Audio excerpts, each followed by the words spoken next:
सैनिक टाकळीत MIDC झालीच पाहिजे. सर्वपक्षीय पदाधिकारी, माजी सैनिक व ग्रामस्थांचा एल्गार. रोजगार, विकास आणि ग्रीन इंडस्ट्रीसाठी एकमुखी समर्थन, विरोधासाठी विरोध न करण्याचे आवाहन. सैनिक टाकळी येथे प्रस्तावित MIDCच्या समर्थनार्थ गावातील माजी सैनिक, सर्वपक्षीय पदाधिकारी, शेतकरी, युवक व ग्रामस्थांनी एकत्र येत सैनिक टाकळीत MIDC झालीच पाहिजे अशी ठाम भूमिका प्रसारमाध्यमांसमोर मांडली. या परिसरातील बेरोजगार युवकांच्या हाताला रोजगार मिळावा, स्थानिक महिलांना उद्योगांमध्ये कामाच्या संधी उपलब्ध व्हाव्यात आणि दक्षिण शिरोळ तालुक्याच्या विकासाला चालना मिळावी या उद्देशाने MIDCची उभारणी अत्यंत आवश्यक असल्याचे उपस्थितांनी सांगितले. आमदार डॉ. राजेंद्र पाटील यड्रावकर यांच्या प्रयत्नातून सैनिक टाकळी येथे MIDCला मंजुरी मिळाली आहे. या प्रकल्पामुळे परिसरात उद्योगधंदे उभे राहून स्थानिक युवकांना रोजगार मिळेल, तसेच गावच्या आर्थिक विकासाला गती मिळेल असा विश्वास व्यक्त करण्यात आला. काहींकडून शेतीची जमीन जाईल, प्रदूषण वाढेल अशा कारणांवरून विरोध केला जात असला तरी हा प्रकल्प ग्रीन झोन MIDC स्वरूपाचा असून येथे प्रदूषणमुक्त उद्योगच उभारले जाणार असल्याचे यावेळी स्पष्ट करण्यात आले. सुमारे 400 एकर क्षेत्रापैकी 50 एकर जागा सैनिक शाळा, युवकांसाठी क्रीडांगण, भरतीपूर्व प्रशिक्षण केंद्र तसेच विविध विकास कामांसाठी राखीव ठेवण्यात येणार आहे. याशिवाय गारमेंट क्लस्टरसह विविध प्रदूषणविरहित उद्योग येथे येणार असल्याने शेकडो युवक व महिलांना रोजगाराच्या संधी उपलब्ध होणार आहेत. उद्योगांमध्ये स्थानिकांना प्राधान्य दिले जाणार असून माजी सैनिकांसाठी सैनिकी कॅन्टीन उभारण्यासाठीही आमदार डॉ. राजेंद्र पाटील यड्रावकर प्रयत्न करणार असल्याची माहिती देण्यात आली. यावेळी माजी उपसभापती हरिश्चंद्र पाटील म्हणाले, MIDCमुळे गावाचा सर्वांगीण विकास होणार आहे. रोजगाराच्या मोठ्या संधी निर्माण होणार असल्याने विरोधासाठी विरोध न करता गावाच्या हिताचा विचार करावा. माजी सैनिक विजय पाटील यांनी सांगितले की शिरोळ तालुक्याचा दक्षिण भाग आजपर्यंत मोठ्या उद्योगांपासून वंचित राहिला आहे. गुरुदत्त शुगर्स वगळता मोठा उद्योग येथे आलेला नाही. MIDCमुळे युवकांना 40 किलोमीटर दूर नोकरीसाठी जावे लागणार नाही. स्थानिक पातळीवर रोजगार उपलब्ध झाल्याने नोकरीसोबत शेती व पशुपालनही करता येईल. माजी सैनिक कोंडाजी पवार म्हणाले, कागल आणि गोकुळ शिरगाव सारख्या गावांचा विकास MIDCमुळे झाला, मग सैनिक टाकळीचा विकास का होऊ नये? महिलांना रोजगार मिळाल्यास त्या आर्थिकदृष्ट्या सक्षम होतील. गावच्या भविष्यासाठी MIDC अत्यावश्यक आहे. यावेळी बोलताना माजी उपसरपंच रणजितसिंह पाटील म्हणाले, सदर MIDCमध्ये महिलांसाठी गारमेंट क्लस्टर होणार असल्याने हवा पाणी प्रदूषणाचा प्रश्नच उद्भवणार आणि गुन्हेगाराचे प्रमाण देखील वाढणार नाही. सध्या शिरोळ तालुक्यात Shahu industries, Parvati industries, Lakshmi industries, लक आकिवाटे इंडस्ट्रीज या 5 इंडस्ट्रीमध्ये कोणतेही गुन्हेगारीचे प्रमाण नाही. त्यामुळे सैनिक टाकळीच्या विकासाकरिता MIDC होणे गरजेचे असल्याचे त्यांनी सांगितले. यावेळी माजी सरपंच उमेश पाटील, संभाजी गोते, सुधीर पाटील, इंजिनियर उमेश पाटील, अविनाश मगदुम, संजय पाटील, अशोक गायकवाड, संताजी पाटील, दीपक इंगळे, नितीन पाटील, मिलिंद पाटील, अभिजित पाटील, माजी सैनिक दत्तात्रय शिंदे, अण्णासाहेब पाटील, माजी सैनिक अमर पाटील, शंकर पाटील, मंगेश पाटील, सचिन पाटील, विजय खोत, संभाजी पाटील, संजय राजाराम पाटील, सुधाकर इंगळे, निखिल पाटील, अरुण पाटील, विजय सावंत, संदीप पवार, सागर बिरणगे, सुशील कांबळे, संभाजी गायकवाड, दत्ता जगदाडे, सुभाष पाटील, युवराज पाटील, सुनील पाटील, अजित पाटील यांच्यासह माजी सैनिक, सर्वपक्षीय पदाधिकारी, शेतकरी, युवक आणि ग्रामस्थ मोठ्या संख्येने उपस्थित होते. SK न्यूज, सैनिक टाकळी. माजी उपसभापती, माजी उपसरपंच सैनिक टाकळी. सैनिक टाकळीमध्ये MIDC होणं ही काळाची गरज आहे. कारण 300 ते 400 युवा तरुण आज बेरोजगारी म्हणून या ठिकाणी फिरत आहेत. त्यांच्या रोजीरोटीचा प्रश्न आहे, त्यांच्या वैवाहिक जीवनाचा म्हणजे लग्नाचा प्रश्न आहे. मग हे विरोधकांना दिसत नाही का की आपल्या मुलांना रोजगार आपण देऊया, कामाला त्यांच्या हाताला काम देऊया, हे त्यांना समजत नाही का? हा प्रश्न आहे. त्यामुळं ही MIDC जी होणार आहे ती प्रदूषणमुक्त MIDC होणार आहे. महिलांच्यासाठी ती गारमेंट पार्क या योजनेतनं ती MIDC या ठिकाणी येत आहे.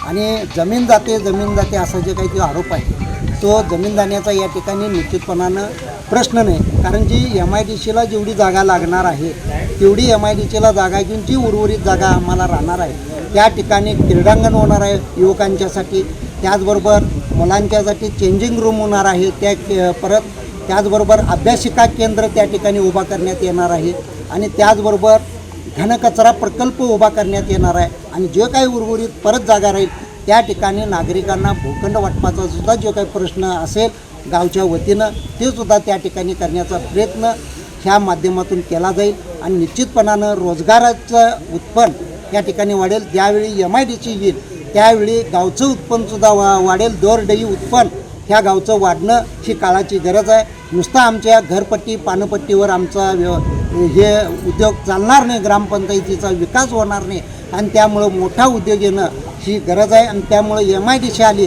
तर आमच्या ग्रामपंचायतीला 50% MIDCतला महसूल म्हणजे कर आम्हाला मिळेल आणि त्याच्या माध्यमातून माझ्या गावचा सर्वांगीण विकास या ठिकाणी करण्यात येईल.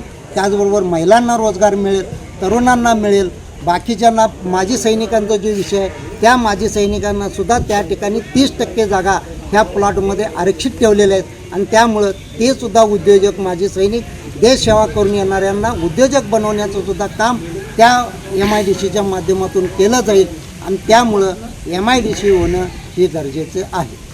टायमाला या गावातून एक किरकोळ 5% लोकांनी विरोध केला आणि बाकीचे लोक काय केले, काय तर होऊन तिकडं करून थांबले. त्या टायमाला खरोखरच आम्हाला वाटलं की MIDC व्हायला पाहिजे म्हणून ज्या टायमाला आम्ही एक शिष्टमंडळ तयार केला आणि शिष्टमंडळ जाऊन यड्रावकर साहेबांनी भेटलो.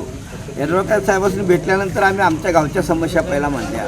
तर गावात लहान मुलांना खेळायला क्रीडांगण नाही, घनकचऱ्याची अडचण आहे, घनकचरा टाकायला जागा नाही, त्याचबरोबर केंद्रीय शाळा व्हायला पाहिजे, अशा अनेक पूरग्रस्तासाठी कायमस्वरूपी निवारा शेड मिळायला पाहिजे, अशा अनेक समस्या आम्ही साहेबांच्या समोर मांडल्यानंतर तिने 1 मिनिटात कुठल्याही प्रकारचा विलंब न करता आम्हाला ह्या मागण्या मान्य केल्या. ह्या मागण्या मान्य केल्यानंतर आम्ही ह्या परत MIDCचा विरोध का यासाठी आज आम्ही या ठिकाणी एकत्रित येऊन पॉम्पलेट वाटत आहे.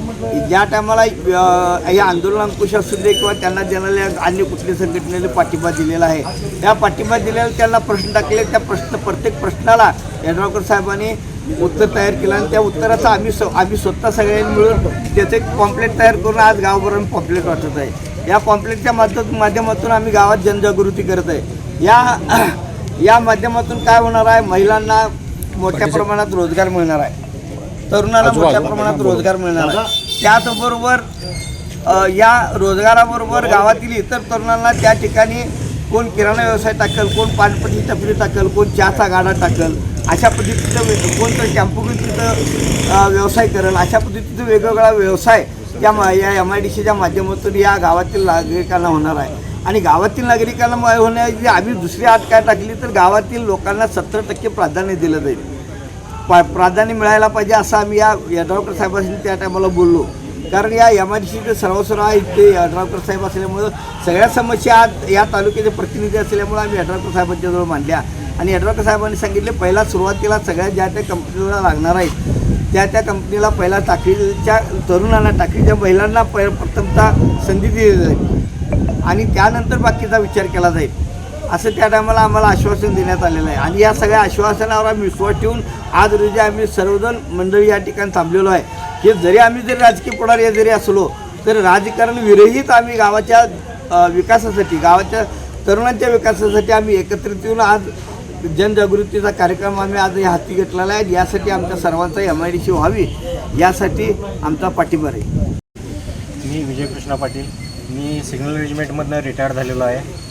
तर आता जे इथं चालू आहे की MIDCला विरोध, तर MIDCला विरोध करण्याचं कारण काही नाही आहे. कारण जर आपल्या गावातील तरुणांना रोजगार भेटत असतील तर हे आपल्यासाठी एक चांगली गोष्ट आहे आणि आपल्या गावातच होते. त्यामुळे सर्वप्रथम अधिकार हा यड्रावकर साहेबांनी सुद्धा सांगितलेलं की गावातल्या मुलांना सर्वप्रथम प्राधान्य देण्यात येईल.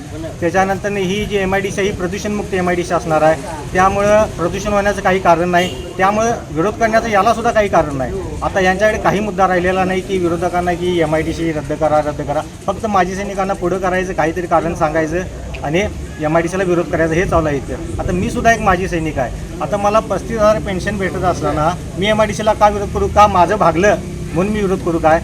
आता तरुणांना जर रोजगार भेटला तर चांगली गोष्ट आहे. जर इथं गावाजवळच तरुणांना रोजगार भेटला ते 1-2-4 मसरं घेऊन आपली शेती आणि नोकरी दोन्ही सांभाळू शकतात. त्यामुळे त्यांचं आर्थिक उत्पन्न वाढणार आहे आणि त्यांच्या लग्नासाठी सुद्धा सोयीस्कर होणार आहे या गोष्टी सर्व. आणि आता ती जातात 70 मुलं आमच्या गावातून जातात 5 स्टार MIDCमध्ये कामाला. त्यांचा नाही म्हटलं की महिन्याला खर्च 5 ते 6 हजार रुपये होतो आणि त्यांना पेमेंट किती आहे 13,000-14,000. मग त्यासनी काय राहतं हा विचार करणं गरजेचं आहे. कळलं काय? त्यामुळे MIDC तर झालीच पाहिजे. सर्वप्रथम मी सुद्धा या MIDCच्या विरोधात होतो. जेव्हा मी यड्रावकर साहेबांची भेट घेतली तेव्हा त्यांनी सर्व सविस्तर समजावून सांगितलं. माजी सैनिकांना सैनिक स्कूलसाठी तिने पाठपुरावा करत आहेत. त्याच्यानंतर क्रीडांगण यड्रावकर साहेबांनी स्वतः म्हटलं केव्हा उद्या चालू करूया का बांधायला. उद्या बांधायला ते तयार आहेत क्रीडांगण. मग एवढं सर्व काही असताना मग विरोध करण्याचं काही कारण नाही. त्यामुळे मी एक माजी सैनिक असून माझा या MIDCसाठी पाठिंबा आहे आणि MIDC झालीच पाहिजे. आणि जर MIDC झाली नाही तर आम्ही सुद्धा उपोषणाला बसायला तयार आहे, कारण आम्हाला MIDC गरज आहे. रणजितसिंह पाटील, माजी उपसरपंच, ग्रामपंचायत सैनिक टाकळी. आज आपल्या तालुक्याच्या आमदारांनी जी MIDCचा प्रोजेक्ट आपल्या गायरान म्हणजे 1350 आणि 1194 या गायरांवरती जो उपलब्ध करून दिला तो आपल्या युवकांना, महिलांना तसेच युवतींना जो रोजगार मिळणार आहे त्या संदर्भात त्यांनी जो MIDCमध्ये जे तरुण बाहेर गावी जातात त्यांच्यासाठी हा रोजगार उपलब्ध करून दिला आहे. तो रोजगार मिळण्यासाठी आपल्या गावातील सगळे जे नागरिक आहेत त्यांचा पाठिंबा, आपला सगळ्यांना पाठिंबा आहे. MIDC होण्यासंदर्भात त्याचा काही विषयच नाही. पण जे लोकांची मनं डायव्हर्ट करून जे MIDCला विरोध करत आहेत त्यांनासुद्धा आपल्याला काय सांगायचं आहे की तुमच्या मागण्या रास्त आहेत त्या आमदार साहेबांच्याबरोबर चर्चा करा. त्या चर्चेला त्यांनीसुद्धा आमदार साहेबांनी शिष्टमंडळ घेऊन गेल्यानंतर त्यांनीसुद्धा सांगितलेलं ह्या तुमच्या योजना आहेत ज्या काय तुम्हाला आवश्यक वाटतात ह्या सोडून ज्या व्यतिरिक्त ज्या काय आहेत त्यासुद्धा आपण मंजूर करू. पण हा विषय त्यांनी कुठं तर तडजोडीने घेऊन ह्या गावच्या विकासासाठी पाठबळ द्यावं अशी एक आमची इच्छा आहे. 1 वर्ष संक्रमण माझे वय आहे आणि मला जवळ 40 वर्ष झाली पेन्शनवर. माझं असं मत आहे की आमच्या मुलाबाळांना, बायका पोरांना सर्व्हिस मिळण्याकरता MIDC झाली पाहिजे. त्यात कित्येक कारण आहेत की माजी सैनिकाचं नाव घेऊन कित्येक राजनीतिक लोक आपली रोटी शेकायला लागले. इथे यड्रावकरांच्या जवळ काही सैनिक गेलेले होते. उपोषणाला कित्येक सैनिक बसलेले होते. सैनिक म्हणजे 400 ते 500 गावाचं सैनिक आहे, त्याला म्हणतात सैनिक, माजी सैनिक. हा सैनिक जर एकत्र होऊन 2 पार्टीचं सैनिक 20 मिळून जर सगळ्या सैनिकाची जिम्मेवारी घ्यायला लागले आणि निर्णय घ्यायला लागले तर ही बेकारची गोष्ट आहे. माझी तरी मत आहे गावाला MIDC झाली पाहिजे, सर्व्हिस मिळाली पाहिजे, गावाची प्रगती झाली पाहिजे. याच्या अगोदर कित्येक गावांना, खेडेगावांना, कोकण्या गावांना जिथे MIDC झालेली आहे, अति प्रगती झालेली आहे. सर्व लोकांना मजुरी मिळालेली आहे. ज्या गावची लोक दुसऱ्या गावाला मजुरी करायला जात होती MIDC कारणानं दुसऱ्या गावची लोक त्या गावात यायला लागले. त्या गावात मजुरी करायला माणूस नाही, बायका नाही, कारण ते सगळे MIDCमध्ये सर्व्हिस. म्हणून माझं तरी मत आहे की MIDC ही झालीच पाहिजे.